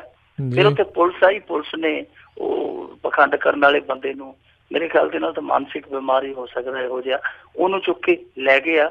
ਹਾਲ ਦੀ ਘੜੀ ਪਤਾ ਨਹੀਂ ਉਹਦੇ 'ਚ ਪਰਚਾ ਦਰਜ ਕੀਤਾ ਜਾਂ ਨਹੀਂ ਕੀਤਾ। ਵੈਸੇ ਕਰ ਦੇਣਾ ਚਾਹੀਦਾ ਛੋਟਾ ਮੋਟਾ, ਤਾਂ ਕਿ ਉਹਨੂੰ ਇੱਕ ਵਾਰੀ ਥੋੜਾ ਜਿਹਾ ਸੁਪਨਿਆਂ ਤੋਂ ਥੋੜਾ ਜਿਹਾ ਉਹਨੂੰ ਸਕੂਨ ਮਿਲ ਸਕੇ। ਦੂਜੇ ਪਾਸੇ ਜੇ ਆਪਾਂ ਦੇਖੀਏ ਨਾ, ਇਸੇ ਸੂਬੇ ਦਾ ਤੇਲੰਗਾਨਾ ਦਾ ਮੁੱਖ ਮੰਤਰੀ ਹੈ ਜਿਹੜਾ, ਉਹ ਆਪ ਇਹੋ ਜਿਹੀ ਕੋਕੋ ਉਹੋ ਜਿਹੇ ਬੱਚੇ, ਉਹਨੇ ਤੇ ਪਿੱਛੇ ਜੇ ਸੋਨੇ ਦੀਆਂ ਮੁੱਛਾਂ ਚਾੜਤੀਆਂ ਸਮਝਾ ਕੇ ਭਗਵਾਨ ਦੇ ਦਰਾਂ ਦੇ ਵਿੱਚ ਆਖਿਆ ਸੀਗਾ ਕਿ ਭਗਵਾਨ ਦੀਆਂ ਇਹ ਸੋਨੇ ਦੀਆਂ ਮੁੱਛਾਂ ਜਿਹੜੀਆਂ 6.25 ਕਰੋੜ ਦੀਆਂ ਬਣੀਆਂ, ਤੇ 6.25 ਕਰੋੜ ਰੁਪਈਆ ਉਹਨੇ ਕੋਈ ਕਈ ਮਾਰ ਕੇ ਨਹੀਂ ਸੀ ਲਿਆਂਦਾ ਸਰਕਾਰੀ ਖਜ਼ਾਨੇ ਚੋਂ। ਕਹਿੰਦਾ ਸੀ ਕਿ ਇਹ ਜਨਤਾ ਦੇ ਜਿਹੜੇ ਟੈਕਸ ਦੀ ਕਮਾਈ ਹੈ ਉਹਦੇ ਚੋਂ ਥੋੜਾ ਜਿਹਾ ਦਸਵੰਧ ਕੱਢਿਆ। 6.25 ਕਰੋੜ ਦੀਆਂ ਮੁੱਛਾਂ ਉਹਨੂੰ ਚਾੜ ਕੇ ਭਗਵਾਨ ਨੂੰ, ਤੇ ਆਪ ਮੁੱਛਾਂ ਨੂੰ ਵੱਟ ਦਿੰਦਾ ਸੀਗਾ ਕਿ ਦੇਖੋ ਜੀ ਮੇਰੀ ਭਗਤੀ। ਤੇ ਲੋਕ ਕਹਿੰਦੇ ਸਨ ਇਹਨੇ ਤੇ ਭਗਵਾਨ ਨੂੰ ਵੀ ਵੰਡ ਕੱਟਿਆ ਕਿ ਹੁਣ ਭਗਵਾਨ ਇੱਕ ਸੋਨੇ ਦੀਆਂ ਮੁੱਛਾਂ ਵਾਲਾ ਹੋਇਆ ਕਰੂ, ਇੱਕ ਚਾਂਦੀ ਦੀਆਂ ਮੁੱਛਾਂ ਵਾਲਾ ਹੋਇਆ ਕਰੂ, ਤੇ ਇੱਕ ਜਿਹੜਾ ਵਿਚਾਰਾ ਬਿਲਕੁਲ ਗਰੀਬ ਜਿਹਾ ਹੋਇਆ ਕਰੂ, ਕਲੀਨ ਸ਼ੇਵ ਹੋਇਆ ਕਰੂ ਹੋ ਸਕਦਾ। ਔਰ ਇਸ ਤਰ੍ਹਾਂ ਦੇ ਕੰਮ ਕਰਦੇ। ਇੱਥੇ ਇੱਕ ਵਾਰੀ ਰਾਜ ਕਰਨਵੀਰ ਸਿੰਘ ਜੀ, ਤੁਹਾਨੂੰ ਯਾਦ ਹੋਣਾ, UP ਦੇ ਉਨਾਵ ਜ਼ਿਲ੍ਹੇ ਦੇ ਵਿੱਚ ਡੋਡੀਆ ਖੇੜਾ ਪਿੰਡ ਆ, ਉੱਥੇ ਸੋਭਨ ਰਾਜ ਨਾਂ ਦਾ ਇੱਕ ਸਾਧੂ ਸੀ। ਸਾਧੂ ਨੇ ਕੇਂਦਰੀ ਮੰਤਰੀ ਉਦੋਂ ਹੁੰਦਾ ਸੀ ਚਰਨਦਾਸ ਮੰਤ, ਸ਼ਾਇਦ ਉਹਦਾ ਨਾਂ ਸੀ, ਉਹ ਵੀ ਮੰਤਰੀ ਸੀਗਾ। ਉਹਨੂੰ ਕਹਿੰਦਾ ਸੀ ਕਿ ਮੇਰੇ ਸੁਪਨੇ 'ਚ ਜਿਹੜਾ ਰਾਜ ਬਖਸ਼ ਸਿੰਘ ਰਾਜਾ, ਉਹਦੇ ਖੰਡਰ ਦੇ ਥੱਲੇ 1000 ਟਨ ਸੋਨਾ ਜਿਹੜਾ ਉਹ ਦਿਸਿਆ ਮੈਨੂੰ ਸੁਪਨੇ ਦੇ ਵਿੱਚ। ਤੇ ਉਹੋ ਜਿਹਾ ਕੇਂਦਰੀ ਮੰਤਰੀ ਸੀ, ਉਹ ਭੱਜਾ ਗਿਆ ਮਨਮੋਹਨ ਸਿੰਘ ਕੋਲੇ। ਮਨਮੋਹਨ ਸਿੰਘ ਜਿਹੜਾ ਕਿ ਵਿਸ਼ਵ ਦੇ ਚੋਟੀ ਦੇ ਆਰਥਿਕ ਮਾਹਰਾਂ 'ਚ ਇੱਕ ਆ, ਉਹ ਏਡਾ ਬੀਬਾ ਬੰਦਾ ਸੀਗਾ ਕਿ ਉਹਨੇ ਨਾਲ ਦੀ ਨਾਲ ਉਸ ਸੁਪਨੇ ਦੀ ਗੱਲ ਸੁਣ ਕੇ ਪੁਰਾਤੱਤਵ ਵਿਭਾਗ ਨੂੰ ਉੱਥੇ ਭੇਜ ਦਿੱਤਾ। ਉਹਨਾਂ ਦੀਆਂ ਜਦੋਂ ਟੀਮਾਂ ਗਈਆਂ, ਸਾਰੇ ਦੇਸ਼ ਦਾ ਮੀਡੀਆ ਉੱਥੇ ਪਹੁੰਚ ਗਿਆ, ਦੁਨੀਆ ਉੱਥੇ ਉੱਲਰ ਕੇ ਪਵੇ, ਇਹ ਸੋਨਾ ਹੁਣ ਨਿਕਲਿਆ, ਸੋਨਾ ਹੁਣ ਨਿਕਲਿਆ, ਸਾਡੀ ਤੇ ਗਰੀਬੀ ਧੋਤੀ ਜਾਣੀ ਹੈ। पर होया की सी 15-20 दिन की पकाई तो बाद वो पुरातत्व वालियां ने भी कई कुहाड़े चुक के मारे, उन्हें कहा है नहीं कुछ भी, इत्थे आप ही कढ लो आके। सो इत्थे प्रधानमंत्री भी उसे रस्से च वज्या जांदा, मुख मंत्री भी एक राज का उसे रस्से च वज्या जांदा, पंचायतां भी उसे रस्से लंघी जांदियां। फिर तुसीं आप ही अंदाजा ला लो, साडे पंजाबी च एक मुहावरा है कि जे एक होवे मूर्ख ते समझावे वेड़ा, जे वेड़ा ही हिल जावे ते फिर समझावे किहड़ा, इत्थे हाल वो बनया। बिल्कुल सही गल है जी। तो मिंटू जी अगली गल करिए भी GST लागू होने नाल किसानां दी लागत होण भी वधण दे शंके आ। देखो GST लागू होएगी राजकरणवीर सिंह जी, कुछ चीज़ां जिहड़ियां महंगियां होणियां ने, कुछ चीज़ां जिहड़ियां सस्तियां होणियां ने जी। जिहड़ा ये एक सार टैक्स लगना पूरे मुल्क दे विच, ये प्रणाली है, बहुत कुछ इस टैक्स प्रणाली ते टिकिया होया, जे सफल हो जाती है तो हो सकता कि भारत की जिहड़ी बहुत वड्डी अर्थव्यवस्था है वो होर भी मजबूत होगी। ते जे ये तजर्बा असफल होया ते नोटबंदी ने जिहड़ी इस अर्थव्यवस्था की हालत की है, हालांकि झूठ बोल के इन्होंने GDP 6.1 दिखा दी है, ठीक है वाद कट करके कर दी है, पर वैसे एक बार इन्होंने जलूस कढ़ दिता, जे हुण GST भी इहो जिहा काम कर गई तो फिर बहुत मंदी हालत होएगी। उदा हुण GST नूं लैके एक रौला ये पै रहा कि इहदे नाल जिहड़े किसानां दी वरतों च आउंदे उत्पाद, खास तौर ते कीटनाशक ते खादां, ये महंगियां हो जाणगियां, क्योंकि इन्हां नूं जिहड़ी स्लैब मिली GST दीयां 4 स्लैबां ने, एक 5 दी है 5% वाली, एक 12 दी, एक 18 दी, एक 28 दी। ये 4 स्लैबां ने, वक्खो वक्खरियां चीज़ां, वक्खो वक्खरियां वस्तुआं जिहड़ियां वो वक्खो वक्खरियां स्लैबां दे विच है। हरेक नूं जिवें आपां कह दिंदे श्रेणीबद्ध कीता गया, उस चीज़ दे मुੱਲ दे हिसाब दे नाल, मंग दे हिसाब दे नाल, महत्ता दे हिसाब दे नाल। हुण जिहड़ी कीटनाशक ते खादां वाली स्लैब आ वो आ 5 तो शुरू होके जांदी 18 तक। इहनूं लैके कुछ लोग संशय प्रगट करदे आ, शंका प्रगट करदे आ कि कीटनाशक और खाद जिन्हां दी कि पंजाब दे विच बहुत ज्यादा वरतों होंदी है। मेरे ख्याल दे नाल जिन्ना कुल कीटनाशक जां खाद पदार्थ साडे इत्थे वरतिया जांदा भारत दे विच, ਉਹਦਾ चौथा पंजवां हिस्सा कले पंजाब ਦੇ ਵਿੱਚ ਹੀ ਵਰਤੋਂ 'ਚ ਲੈ ਆਂਦਾ ਜਾਂਦਾ ਹੈ। ਇੰਨਾ ਜ਼ਿਆਦਾ ਸੁੱਟਿਆ ਜਾਂਦਾ। 1000 ਕਰੋੜ ਰੁਪਏ ਦੀ ਕੀਟਨਾਸ਼ਕ ਤੇ ਖਾਦ ਸਾਡੇ ਇੱਥੇ 1 ਸਾਲ ਦੀ ਪੈਂਦੀ ਆ, ਬਹੁਤ ਜ਼ਿਆਦਾ ਲਾਗਤ ਆ।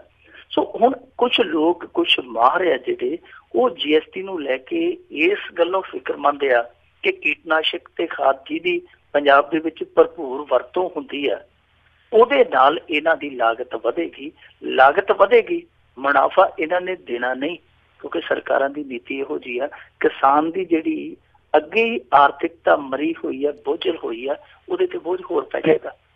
ਵੈਸੇ ਮੈਂ ਜ਼ਿਆਤੀ ਤੌਰ ਤੇ ਇਹ ਸੋਚਦਾ ਕਿ ਜਿਹੜੀਆਂ ਆ ਕੀਟਨਾਸ਼ਕ ਆਈਆਂ ਨੇ, ਖਾਦਾਂ ਆਈਆਂ ਨੇ, ਇਹਨਾਂ ਨੇ ਅਸਲ ਦੇ ਵਿੱਚ ਪੰਜਾਬ ਦਾ ਬੇੜਾ ਕਰ ਕੀਤਾ। ਹਰੇਕ ਕਿਸਾਨ ਦੀ ਸਮੱਸਿਆ ਦਾ ਇਹ ਕਹਿ ਸਕਦੇ ਆ ਕਿ ਇਹ ਜਨਮਦਾਤ ਨੇ। ਇਹ ਦੋ ਚੀਜ਼ਾਂ ਖਾਦਾਂ ਤੇ ਕੀਟਨਾਸ਼ਕ, ਇਹਨਾਂ ਨੇ ਸਾਡੇ ਦੇਸੀ ਬੀਜ ਖਤਮ ਕਰ ਦਿੱਤੇ। ਇਹਨਾਂ ਨੇ ਸਾਡੀ ਜਿਹੜੀ ਖੇਤੀ ਜਾਂ ਸਾਡੀ ਧਰਤੀ, ਇਹਦਾ ਕੁਦਰਤੀ ਜਿਹੜਾ ਉਪਜਾਊਪਣ ਸੀਗਾ ਉਹ ਮੁਕਾ ਕੱਟਿਆ, ਬਹੁਤ ਨੁਕਸਾਨ ਕੀਤਾ। ਔਰ ਲੋਕਾਂ ਨੂੰ ਉਹ ਲੋਭ ਦੇ ਵਿੱਚ ਬੰਨ੍ਹ ਦਿੱਤਾ ਕਿ ਇਸ ਸਾਲ ਇੰਨੇ ਦੀ ਕਣਕ ਨਿਕਲੀ ਸੀ, ਹੁਣ ਅਗਲੇ ਸਾਲ ਇੰਨੇ ਦੀ ਕੱਢਣੀ ਹੈ, ਚਾਹੇ ਖਾਦ ਜਿੰਨੀ ਮਰਜ਼ੀ ਪੈ ਜਾਏ, ਕੀਟਨਾਸ਼ਕ ਜਿੰਨੀ ਮਰਜ਼ੀ ਪੈ ਜਾਏ। ਇੱਕ ਲੋਭ ਵੀ ਦੇਤਾ ਲੋਕਾਂ ਨੂੰ, ਔਰ ਬਾਜ਼ਾਰ ਖੋਲ ਦਿੱਤਾ। ਸਾਡੇ ਕਿਸਾਨਾਂ ਦੀ ਲੁੱਟ ਲਈ ਬਾਜ਼ਾਰ ਖੋਲ ਦਿੱਤਾ। ਮਲਟੀਨੈਸ਼ਨਲ ਕੰਪਨੀਆਂ ਆ ਕੇ ਪਤਾ ਨਹੀਂ ਕਿੰਨਾ ਕੁ ਕਾਰੋਬਾਰ ਕਰ ਜਾਂਦੀਆਂ ਜੀ। ਹੁਣ ਦੇਖੋ ਇਹਦਾ ਹੱਲ ਇਹ ਆ ਕਿ ਜਾਂ ਤੇ ਕਿਸਾਨ ਹੁਣ ਰਵਾਇਤੀ ਖੇਤੀ ਵੱਲ ਮੁੜਨ, ਕੁਦਰਤੀ ਖੇਤੀ ਵੱਲ ਮੁੜਨ, ਪਰ ਜਦੋਂ ਤੱਕ ਨਹੀਂ ਮੁੜਦੇ ਉਹਨਾਂ ਦੀਆਂ ਜਿਹੜੀਆਂ ਇਹ ਲਾਗਤ ਕੀਮਤਾਂ ਉਹ ਤੇ ਕੰਟਰੋਲ 'ਚ ਚਾਹੀਦੀਆਂ। ਹੁਣ ਇਸੇ ਚੀਜ਼ ਨੂੰ ਲੈ ਕੇ ਕੁਛ ਬੁੱਧੀਜੀਵੀ ਆ ਜਿਹੜੇ ਚਿੰਤਤ ਆ, ਪਰ ਮੇਰਾ ਨਜ਼ਰੀਆ ਰਾਜਕਰਨਵੀਰ ਸਿੰਘ ਜੀ ਵੱਖਰਾ ਹੋ ਸਕਦਾ, ਮੈਂ ਗਲਤ ਵੀ ਹੋਵਾਂ। ਮੈਨੂੰ ਇਹ ਜਾਪਦਾ ਕਿ GST ਲਾਗੂ ਹੋਣ ਦੇ ਨਾਲ ਇਹਨਾਂ ਦੀਆਂ ਕੀਮਤਾਂ ਸਗੋਂ ਕੰਟਰੋਲ ਹੋਣਗੀਆਂ। ਜੇ ਥੱਲੇ ਨਾ ਜਾਣਗੀਆਂ, ਬਹੁਤ ਥੱਲੇ ਨਾ ਜਾਣਗੀਆਂ ਤੇ ਬਹੁਤ ਉੱਤੇ ਵੀ ਨਹੀਂ ਜਾਂਦੀਆਂ। ਕਿਵੇਂ? ਕਿਉਂਕਿ GST ਲਾਗੂ ਹੋਣ ਤੋਂ ਬਾਅਦ ਜਿਹੜੀ MRP, ਜਿਹੜੀਆਂ ਕਿ ਇਹ ਕੀਟਨਾਸ਼ਕ ਕੰਪਨੀਆਂ ਬਹੁਤ ਵਧਾ ਚੜਾ ਕੇ, ਮਤਲਬ ਕਿ ਇੱਕ ਜੈਨੂਅਨ ਪ੍ਰਾਈਸ ਹੈ 450 ਰੁਪਇਆ ਲੀਟਰ ਕੀਟਨਾਸ਼ਕ, ਉਹਦਾ MRP ਦੇ ਦਿੰਦੇ ਆ 700-600। ਕਿਉਂਕਿ ਟੈਕਸ ਇੱਥੇ ਬਹੁਤ ਥੋੜ੍ਹੇ ਸੀਗੇ ਔਰ ਵੱਖੋ ਵੱਖਰੇ ਟੈਕਸ ਸੀ ਵੱਖੋ ਵੱਖਰੀਆਂ ਸਟੇਟਾਂ ਦੇ, ਤਾਂ ਉਹ ਦੁਕਾਨਦਾਰ ਵੀ ਮਾਰਜਨ ਸੀਗਾ ਜਿਹੜਾ ਉਹ ਵੀ ਇੱਧਰ ਉੱਧਰੋਂ ਕਰਕੇ ਵੱਧ ਲੈ ਜਾਂਦਾ ਸੀ, ਕੰਪਨੀਆਂ ਵੀ ਅੰਨ੍ਹੇਵਾਹ MRP ਲੈ ਕੇ ਕਮਾਈ ਕਰੀ ਜਾਂਦੀਆਂ ਸੀ। ਹੁਣ MRP ਵਾਲਾ ਕੰਮ ਨਹੀਂ ਚੱਲੇਗਾ, ਕਿਉਂਕਿ ਜਿੰਨਾ MRP ਵੱਧ ਲਿਖਣਗੇ GST ਓਨਾ ਹੀ ਜ਼ਿਆਦਾ ਉਹਨਾਂ ਨੂੰ ਵੱਢੂਗਾ। ਸੋ ਇੱਕ ਉਹਨਾਂ ਤੇ ਕੁਹਾੜਾ ਆ ਜਾਊਗਾ, ਇੱਕ ਉਹਨਾਂ ਤੇ ਸਕੰਜਾ ਆ ਜਾਊਗਾ। ਜੇ ਉਹ MRP ਵੱਧ ਦੇਣਗੇ ਉਹਨਾਂ ਤੇ ਉਹਨਾਂ ਹੀ ਟੈਕਸ ਵੱਧ ਲੱਗੂਗਾ। ਮੇਰੇ ਖਿਆਲ ਦੇ ਨਾਲ GST ਨਾਲ ਇਹ ਕੀਮਤਾਂ ਜਿਹੜੀਆਂ ਉਛਲਣਗੀਆਂ ਨਹੀਂ, ਸਗੋਂ ਹੋ ਸਕਦਾ ਥੋੜ੍ਹਾ ਬਹੁਤ ਡਾਊਨ ਜਾਣ। ਜੀ ਜੀ ਜੀ ਮਿੰਟੂ ਜੀ, ਅਗਲੀ ਜਿਹੜੀ ਆਪਾਂ ਗੱਲ ਕਰੀਏ ਵੀ ਲੁਧਿਆਣੇ ਦੇ ਇੱਕ ਕਾਰੋਬਾਰੀ ਦੇ ਵੱਲੋਂ ਆਪ ਦਾ ਟੱਬਰ ਖਤਮ ਕਰਨ ਉਪਰੰਤ ਖੁਦਕੁਸ਼ੀ। ਦੇਖੋ, ਲੁਧਿਆਣੇ ਦੇ ਵਿੱਚ ਜਿਹੜੀ ਘਟਨਾ ਵਾਪਰੀ ਹੈ ਸਥਾਨਕ ਲੁਧਿਆਣਾ ਮਾਡਲ ਟਾਊਨ ਐਕਸਟੈਂਸ਼ਨ ਦੇ ਵਿੱਚ ਜੀ। ਉੱਥੇ ਇੱਕ ਕਾਰੋਬਾਰੀ ਸੀਗਾ, ਉਹਦਾ ਨਾਮ ਮੇਰੇ ਖਿਆਲ ਦੇ ਨਾਲ ਜਸਦੀਪ ਸਿੰਘ ਕਹਿਲਿਆ। ਉਹਦੀ ਸਾਈਕਲ ਫੈਕਟਰੀ ਵੀ ਸੀਗੀ। ਉਹਨੇ ਅੱਜ ਇਹ ਕਹਿਰ ਕੀਤਾ, ਆਪਣੇ ਬੱਚਿਆਂ ਤੇ ਗੋਲੀ ਚਲਾਈ, ਆਪਣੀ ਘਰਵਾਲੀ ਤੇ ਗੋਲੀ ਚਲਾਈ, ਉਸ ਤੋਂ ਬਾਅਦ ਆਪਣੇ ਆਪ ਤੇ ਗੋਲੀ ਚਲਾਈ। ਉਹਦਾ ਬੱਚਾ ਵੀ ਮਰ ਗਿਆ, ਮੁੰਡਾ ਸੀ ਉਹ ਵੀ ਮਰ ਗਿਆ, ਪਤਨੀ ਵੀ ਮਰ ਗਈ, ਕੁੜੀ ਨੇ ਵੀ ਗੋਲੀ ਮਾਰੀ ਸੀ ਪਰ ਕੁੜੀ ਵਧੀ ਸੀਗੀ ਉਹਦੀ, ਉਹ ਕੁੜੀ ਬਚ ਗਈ। ਵੈਸੇ ਉਹ ਜ਼ੇਰੇ ਇਲਾਜ ਆ, ਹਾਲਤ ਉਹਦੀ ਕ੍ਰਿਟੀਕਲ ਪਰ ਬਚ ਜਾਏਗੀ। ਦੂਜੇ ਪਾਸੇ ਉਹਦੀ ਮਾਂ ਸੀ ਘਰ ਦੇ ਵਿੱਚ, ਉਹ ਗਰਾਊਂਡ ਫਲੋਰ ਤੇ ਸੀ, ਯਾਨੀ ਪਹਿਲੀ ਮੰਜ਼ਿਲ ਤੇ ਸੀਗੀ, ਥੱਲੇ ਹੇਠਲੀ ਮੰਜ਼ਿਲ ਤੇ ਇਹ ਉੱਤੇ ਸਨ। ਇਹਦਾ ਸਾਰਾ ਕੁਛ ਉੱਤੇ ਕਰਕਰਾ ਦਿੱਤਾ। ਖੈਰ, ਜਿਹੜੀ ਇਹ ਘਟਨਾ ਵਾਪਰੀ ਹੈ, ਇਸ ਘਟਨਾ ਦਾ ਪਿਛੋਕੜ ਹਾਲੇ ਪਤਾ ਨਹੀਂ ਲੱਗਿਆ, ਕਾਰਨ ਹੀ ਹਾਲੇ ਪਤਾ ਨਹੀਂ ਲੱਗਿਆ, ਕਿਉਂਕਿ ਇਹ ਖਬਰ ਉਹ ਜਿੱਦਾਂ ਕਹਿ ਲਈਏ ਕਿ ਮੁੱਢਲੇ ਤੌਰ ਦੀ ਖਬਰ ਆ, ਖਬਰ ਦੇ ਪਿੱਛੇ ਕਈ ਵਾਰ ਕੋਈ ਖਬਰ ਹੋਰ ਆ ਜਾਂਦੀ ਹੈ। ਪਰ ਇਹ ਜ਼ਰੂਰ ਦੱਸਿਆ ਜਾ ਰਿਹਾ ਹੈ ਕਿ ਜਸਦੀਪ ਸਿੰਘ ਗਿੱਲ ਕੁਛ ਦਿਨਾਂ ਤੋਂ ਪਰੇਸ਼ਾਨ ਸੀ, ਕੋਈ ਮਾਨਸਿਕ ਕੋਈ ਜ਼ਹਿਨੀ ਪਰੇਸ਼ਾਨੀ ਉਹਦਾ ਪਿੱਛਾ ਕਰਦੀ ਪਈ ਸੀ ਲਗਾਤਾਰ। ਇਹਨਾਂ ਘਟਨਾਵਾਂ ਦਾ ਜਿਹੜਾ ਕਿ ਇਸ ਤਰ੍ਹਾਂ ਦਾ ਪਰਿਵਾਰਕ ਕਹਿਰ ਝੁਲਦਾ ਹੈ, ਇਹਨਾਂ ਦਾ ਤਾਲੁਕਾਤ ਕਿਤੇ ਨਾ ਕਿਤੇ ਜਾ ਕੇ ਸਾਡੀ ਇਸ ਤਰ੍ਹਾਂ ਦੀ ਮਾਨਸਿਕ ਅਵਸਥਾ ਨਾਲ ਹੀ ਜੁੜਦਾ। ਰਾਜਕਰਨਵੀਰ ਸਿੰਘ ਜੀ, ਹੁਣ ਇਹਦੇ 'ਚ ਪਤਾ ਨਹੀਂ ਕੀ ਕਾਰਨ ਹੈ, ਪਰ ਬਹੁਤੀਆਂ ਘਟਨਾਵਾਂ ਇਸੇ ਤਰ੍ਹਾਂ ਦੀਆਂ ਹੁੰਦੀਆਂ। ਉਹਦਾ ਕਾਰਨ ਇਹ ਆ ਕਿ ਬੰਦਾ ਇੰਨਾ ਜ਼ਿਆਦਾ ਤੇਜ਼ ਦੌੜ ਰਿਹਾ, ਇੰਨਾ ਜ਼ਿਆਦਾ ਤੇਜ਼ ਦੌੜ ਰਿਹਾ ਕਿ ਉਹਦੇ ਕੋਲ ਆਪਣੇ ਨਾਲ ਬਹਿਣ ਜੋਗਾ ਵੀ ਸਮਾਂ ਨਹੀਂ ਹੈ ਜੀ। ਅੱਗੇ ਕੀ ਸੀਗਾ ਕਿ ਸਾਡੇ ਸੰਯੁਕਤ ਪਰਿਵਾਰ ਸੀ, ਸਾਂਝੇ ਪਰਿਵਾਰ ਸੀ, ਬੰਦਾ ਚਾਚੇ ਨਾਲ ਬਹਿੰਦਾ ਸੀ, ਚਾਚੀ ਨਾਲ ਬਹਿੰਦਾ ਸੀ, ਦਾਦੇ ਨਾਲ ਬਹਿੰਦਾ ਸੀ, ਦਾਦੀ ਨਾਲ ਬਹਿੰਦਾ ਸੀ। ਹੁਣ ਉਹਦੇ ਕੋਲ ਆਪਣੇ ਨਾਲ ਬਹਿਣ ਜੋਗਾ ਵੀ ਸਮਾਂ ਨਹੀਂ। ਜਦੋਂ ਇੰਨਾ ਜ਼ਿਆਦਾ ਇਕੱਲਾ ਬੰਦਾ, ਇੰਨੀ ਜ਼ਿਆਦਾ ਭੱਜ ਦੌੜ ਹੈ, ਇੰਨੀ ਜ਼ਿਆਦਾ ਜ਼ਹਿਨੀ ਪਰੇਸ਼ਾਨੀ ਹੈ, ਸੋ ਮੇਰੇ ਖਿਆਲ ਦੇ ਨਾਲ ਕਈ ਵਾਰ ਜ਼ਹਿਨੀਅਤ ਹੈ ਜਿਹੜੀ ਉਹ ਇਸ ਦਬਾਅ ਦੇ ਕੇ ਝੁਕ ਜਾਂਦੀ ਹੈ। ਪਰ ਇਹ ਇੱਕ ਸਮਾਜੀ ਸਮੱਸਿਆ, ਸਮਾਜੀ ਸਮੱਸਿਆਵਾਂ ਜਦੋਂ ਤੁਹਾਨੂੰ ਘੇਰਦੀਆਂ ਫਿਰ ਬਹੁਤ ਕੋਸ਼ਿਸ਼ਾਂ ਕਰਨੀਆਂ ਪੈਂਦੀਆਂ ਸ਼ਿੱਦਤ ਦੇ ਨਾਲ ਕਿ ਉਹਨਾਂ ਸਮਾਜੀ ਸਮੱਸਿਆਵਾਂ ਦੇ ਹੱਲ ਲੱਭੇ ਜਾਣ। ਪਰ ਅਫਸੋਸ ਦੀ ਗੱਲ ਆ ਕਿ ਅਸੀਂ ਇਸ ਪਾਸੇ ਨਾ ਤੇ ਸਮਾਜ ਪੱਖੋਂ ਸੋਚਦੇ ਹਾਂ, ਨਾ ਕੋਈ ਸਰਕਾਰ ਪੱਖੋਂ ਇਹੋ ਜਿਹਾ ਹੀਲਾ ਹੁੰਦਾ।